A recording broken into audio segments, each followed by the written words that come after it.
Welcome back. Here's our short wrap-up of the Pan Am Under-20 Championships race walks.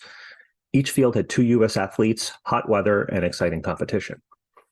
The men's race also had some controversy at the end, which needs to be called out, recognized, and addressed. This is something I'll highlight after the report on the U.S. athletes. The women raced Friday morning at sunrise. The early start did little to help conditions for them as the weather was hot and humid. With only 4 starters of the 5 entrants, the race was tactical from the start. Soto and Durant were together from the start, with Romero and Green going together in the chase pack. Romero got an early yellow paddle and backed off. Green took this opportunity to join the lead group, which stayed together up till about the 5,000-meter point. Here, the pace quickened. Immediately, it was clear that Green wasn't going to be able to manage this move, and she fell off the back of that pack. Durant and Soto walked in step until about 7.5K when Heather made a big push. She was able to build a 10-second lead with 3 laps to go and lapped her teammate in the process. This wasn't enough, however, as over the last lap, Soto put on a monster surge and made up the gap, passing Durant and walking away from her to win in almost 10 seconds in 49:53.76. Durant finished strongly in second with a 50:02.61. Going back to Talia, that early move to rejoin the lead group proved to be too much high-intensity racing too early in the race, as her splits suffered greatly afterwards. She was eventually caught and passed by Romero for the bronze medal, 52:07.23 to 53:49.82. Moving to Saturday, the men had the same early start in weather conditions. The field included all 8 entrants, and the first lap was like a warm-up for the expected leaders.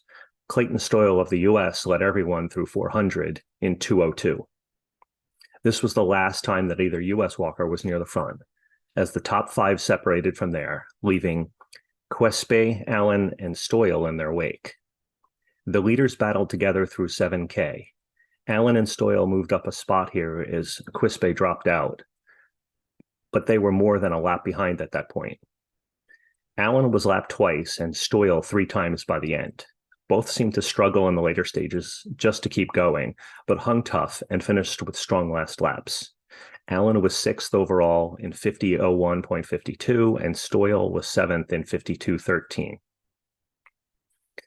Taking a look back at the leaders, we were witness to a great competition with hard walking and many lead changes in the last kilometers.